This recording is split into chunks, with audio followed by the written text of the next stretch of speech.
sesat pikir adalah ngikut Ansem beli di 123.500 Bitcoin. Sekarang turun Bitcoin. Menurut lu Bitcoin masih oke nggak untuk beli?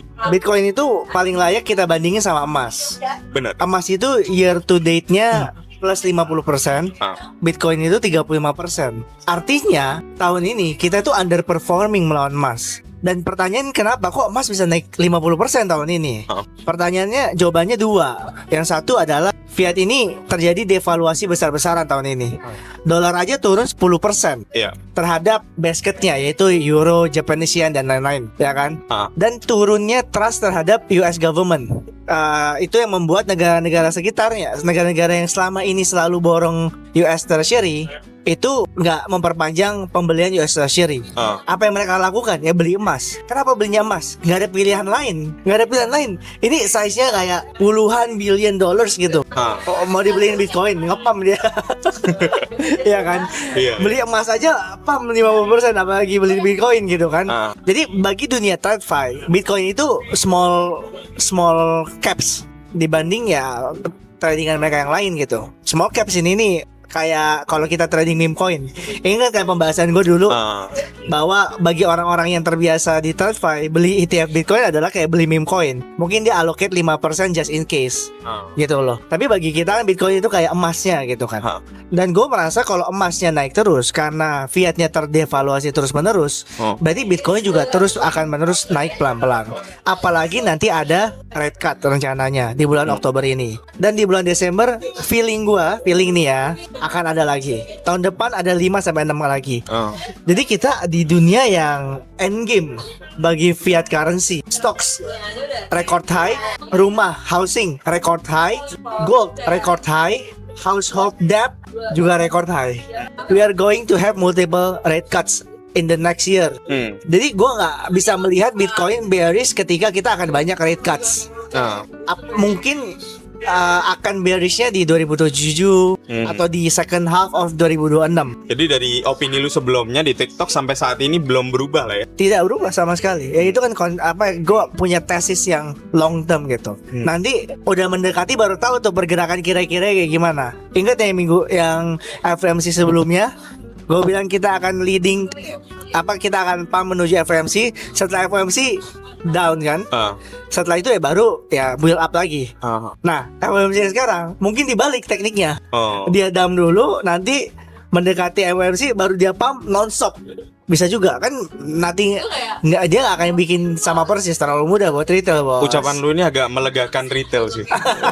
Oh berarti ini akan hijau bang? Enggak ya, enggak. Oh bisa merah dulu loh, buat menggoyang kan. Coba dibanting ke 100 berapa? 115, 118 gitu kan. Oh itu kayak, wah bener nih Oktober udah top nih, jualan. FOMC rate cuts terbang lagi. Berarti comparison Ansem bener tuh, Bitcoin against gold itu membentuk triangle itu tuh. Katanya mau pump. Gua gak tahu, gua gak ngikutin. Tapi ya gue make it very simple aja lah. Gold naik, ibaratnya gold itu Bitcoinnya, Bitcoin itu altcoinnya. Kalau Bitcoinnya naik 50%, masa altcoinnya naiknya 30%, bro? Harusnya lebih gede dong. Same thing. Iya. Jadi ya gue masih expect kita naik jauh lebih tinggi sebenarnya. Karena orang kayaknya target Bitcoin 130.000, 140.000, 150.000. Menurut gue kita jauh di atas itu. Gue cukup yakin. Jadi kalau anggaplah bodoh-bodohnya nih, gue baru masuk kripto. This day gue baru tahu kripto. Oh ada ya namanya Bitcoin gitu. Nah kapan gue beli Bitcoin ini? Ya tunggu koreksi. Ini kan turun, koreksi berarti baru dong. Turun 2.000. Koreksi itu kayak 120 ke 110 itu koreksi. Baru 102 berapa? 125 ke 123 pada hari ini ya. Ini hari 121. 123 sekarang. Masa? Tuh 122,7. Oke. Aduh ada buy sell-nya lagi. Ini akun trading ya guys ya. Gue cuma ngumpulin poin aja nih. langsung diklarifikasi. akun trading ya, akun trading. Level 27. Airdrop biasa. Oke. 122,7 dan 125 cuma turun bahkan 2% nggak ada. Belum lah. Orang masih euforia BNB season kemarin. Nanti ketika udah down berapa? 5%, 6% baru. This is the digital gold gitu. Iya. Kalau barang lain ya, aduh, gue tahu lagi lu akan ngomongin Hyperliquid lagi. Surprise me. Selain Hyperliquid apa? Gak ada lagi. Maksudnya yang lain itu based on momentum banget gitu loh. Kalau gue bilang Solana nanti Solana yang nggak naik gitu kan, nggak tahu kapan dia naik. Bilang Aster nanti kayak nunggu Sisi nge-tweet ya kan. Bener, memang ya, harus objektif begitu. Iya kan, bingung kan. Kalau lu nyebut malah lu so tahu kayaknya. Iya tuh. makanya, jadi lebih baik gue membahas project yang potensial. Kayak trade XYZ-nya unit protokol, hyper unit. Dia nanti menggunakan HIP-3. Betul. Ya, menggunakan teknologinya Hyperliquid untuk bisa trading S&P 500. Itu subproduknya Hyperunit. Ya. Berarti belum punya token udah mau punya dua token ini. Iya. Kan dia revenue-nya dipakai buat buyback Hyperliquid kan. Jadi Iya. Ya kan? Jadi itu game changer. Kenapa? Karena ya selama ini banyak yang bikin tapi isu di liquidity kan. Isunya liquidity.